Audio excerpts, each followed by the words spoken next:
David Baye here for MuscularDevelopment.com. We're down here in South Florida for the 2013 NPC National Championships. I'm hanging out here with super heavyweight competitor Joel Thomas. Joel, everybody had expected you to be in the heavyweight division. Coming into the show, we had talked a little bit earlier. Just wanted to fall wherever you looked your best. Mm-hmm. Came in just over 230, low 230s. Yeah, I came in just over 233. I was kind of waiting to push. I was really waiting to weigh in to see if I lost any more water. It just wasn't happening. I wasn't getting close. I didn't get below 229, and I've been no carbs since Friday. So I kind of figured once I put the carbs back in, I would pop right back out. So joining the super heavies, man. Yeah. And how are you feeling as far as, when you're looking in the mirror, making comparisons to how you were as a heavyweight as opposed to being a few pounds heavier as a super? What's crazy is that I'm so much tighter as a super heavyweight than I was for a heavyweight. And really the difference has been my training this year. I trained a lot more this year. I ditched the physical job that I had for the 8 years before that. This is my first year that I've not worked in a warehouse and prep for a contest. So I had all year to really, squat and get back to my basics and do more deadlifts than I was doing. Everything just to build density and thickness. And then for the whole prep, man, I've never eaten so much food on contest prep, and got leaner than ever. So I was really happy with that. I'm excited about joining the supers, man. I've never been this tight at 230, over 230 now. So. Yeah, well, sometimes, when you try to cut those last few pounds and you sneak into a weight class, we've talked about this with a couple other guys, it almost ends up backfiring. It's like, well, you think I'm going to pull into this weight class, I'm going to be really shredded. You're smaller, you come in flatter, and sometimes, you can't fill it back out. Yeah, that's one thing. Ben Pekulski did my whole contest prep.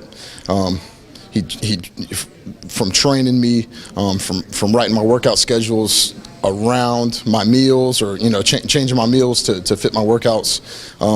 He did all of it, and that's one thing that we talked about weeks ago, that we weren't going to worry about which weight class I fell into, because it happens to so many guys. They try to squeeze down into a class and then they're flat and then they're just going to eat a ton of carbs and fill right back out, and they cut their water hard, and it just doesn't work in so many cases. So I didn't want to be one of those that put 15 weeks of prep in and just bomb the last week that hard. So yeah, well, it can be a tough game. You want to be at the top of the top of the weight classes, but we all know when you get on stage, it's all an illusion. Right. When I did not to sit here and make this about me, I did the USA's a handful of years ago. It was the year that Marcus Haley was there, Jerome Ferguson, Lionel Brown, Omar Deckard. And Omar's about 6'1", so he was a little bit different. But all the top guys, I'm like, well, what did you weigh? Of course. So everybody was real cool, but they were all in their 230s. Mm-hmm. And you wouldn't guess looking at a lot of these guys, and and from the pictures that I've seen of you, just on Facebook and leading into the show, nobody's going to look at the stage shots of you and think you're 230. They're going to look at you and they're right. That's one thing. So I didn't even post my weight on it because I was able to still weigh in as a super and keep my waist smaller than it was whenever I was a heavyweight. So if I can create that, then I think I'm good. I'm definitely bringing my best package this year. So well, Ben's known for his conditioning. Ben showed up at at the Arnold last year. Obviously going against Dexter Jackson, that's a hard guy to beat. But he got second place at the Arnold. Ben's one of those guys who he's not known for his aesthetics, but dude comes in huge, and he was really shredded. Some of the best conditioning at the show. With working with Ben, what are some of the things? He's known for being a really intense guy in the gym, real hardcore. When you had your previous training program, and obviously you got to your size, it's not like you didn't know what you were doing. Right. But when you talk to us a little bit about some of the things. Hey, I started with Ben. Ben had me doing this and this as opposed to what I was doing. Really, the biggest change was going, because I live in Jacksonville. I would travel down to Tampa to train with Ben. I would go down, and Ben would honestly just put me in my place. I was used to being the biggest, strongest guy in most of the gyms that I've always trained at. He gives me a hard time for that. Me being the best in a smaller bodybuilding area. Big fish in a small pond. Yeah, so he's always picking at me about that, and he doesn't let me slack. And if this guy says, I got a failure with him, and I think maybe we're going to force 2 or 3 reps, we force another 8 or 10. Oh, jeez. And after the forced 8 or 10, I'm ready to drop the dumbbells or quit whatever we're doing, and then we have partials for 10 seconds. I've trained with him to the point where you're just barely moving on a rep, but it's time under tension, and it's just that's made me kind of bring that home and bring that intensity to the guys that I train with. And for this contest prep, I was training twice a day, almost the whole prep. I was eating enough. Are we talking lifting twice a day or just an AM cardio? No, cardio. Usually I would do my first session of cardio after my first workout, then come in later that evening, a full-on workout. And I don't mean like triceps and abs. I mean like if I'm doing back in the morning, I may do back again and biceps in the evening. Oh. Sometimes chest twice a day. So you're hitting some muscle groups twice a day. Sometimes, and he tweaks all that. You know, it's nice because I'm kind of learning what he's doing. But while I'm prepping, all I have to do is follow directions. But whenever I had to bring the intensity from training with him back home, I was really able to step my game up. And like I was saying, doing these 2-a-days, I had 2 training partners that would have in the morning. They'll meet me for my first session, and then somebody fresh in the evening. So no matter how beat up I was from the first workout, somebody was going to push you. Exactly, yeah. Well, we'll come back and train in the evening, and this guy's fresh. He's ready to go.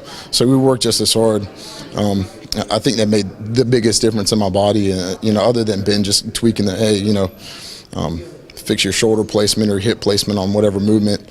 He's really picky. Everybody knows he studies. So, other than that's really what it took, is bringing my intensity to a new level and really, really training hard. Not just getting a pump and leaving the gym, like smashing my workouts. It made all the difference. Well, you bring up an interesting point, and this is something that I think a lot of guys probably deal with that come from smaller towns. It's like you get to be the big dog in your gym, and sometimes that can make it, I don't want to say hard to focus on your training, but I'm sure in your place, and even to a smaller level, I've dealt with this, and anybody who's, a bodybuilder that's gone to a national level, you're at a smaller gym, people are nonstop telling, oh, you're going to kill this, you got this, how good you look, and you still know where you have to be, but on the same hand, sometimes it might be a little bit easy to slack off, and then you go train with somebody who's, getting second place at the Arnold, and, again, it lets you know, like, hey, I still got work to do, so. Yeah, so, kind of the whole thing is, man, Ben and I just talked about this the other day. I forgot he said it to me, but we're training legs. Does he remind you that he's the top dog and he's the pro? Dude, man, because I'm literally on the ground squirming in between sets, and he tells me, I'm like, dude, skip me. Let me catch my breath for a set. I'm wrecked. Somebody skip me. He's like, no. He goes, no. So you got to grow your balls before you grow your legs. Yeah. And I'm like, that's a lesson for you guys. You got to grow your balls before you grow your legs. Now you did. That's Ben's though. Don't steal it. Don't steal it.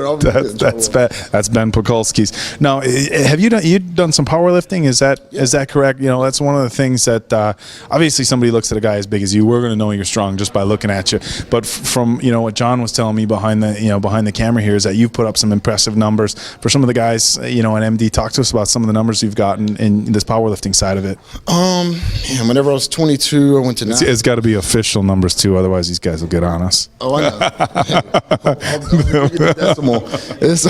Whenever I was 22, I went to nationals and did a world record in AAPF with the 518-pound bench press in the 199, 198-pound weight class, whichever class. Oh, you were under 200 pounds and you put up a 518-pound bench. Yeah. At 22. At 22. Then the next year I was 23. I weighed 206 and did 633.84. If you want to get specific. 0.84. you remember? Hell yeah, you remember those numbers when you got that much weight on it. That 0.84 counts. Yep, that's it. So.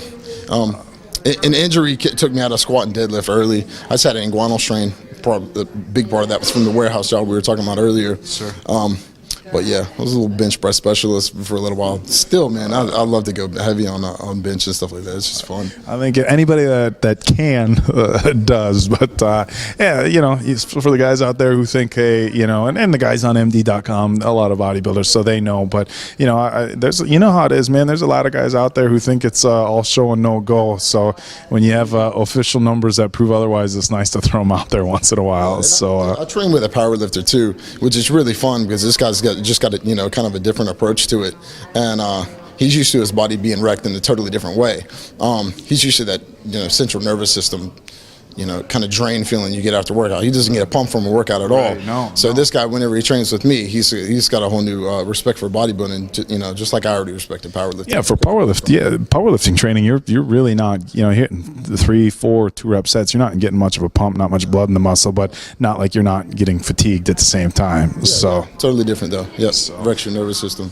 Sure. All right, guys. Well, hey, he's got a tanning appointment coming up. I could sit here and jibber jabber with this guy all night. You guys know that, but he's got to get his spray tan going. So we're gonna wrap it up here. Thank you very much for the interview. For myself and everybody at musculardevelopment.com. Best of luck tomorrow in the super heavyweight division. All right, guys. This is David Baye with I almost said IFBB. You see that? I don't want to jinx you. NPC. NPC. Super heavyweight Joel Thomas for musculardevelopment.com and Fort Lauderdale, Florida for the 2013 NPC National Championships.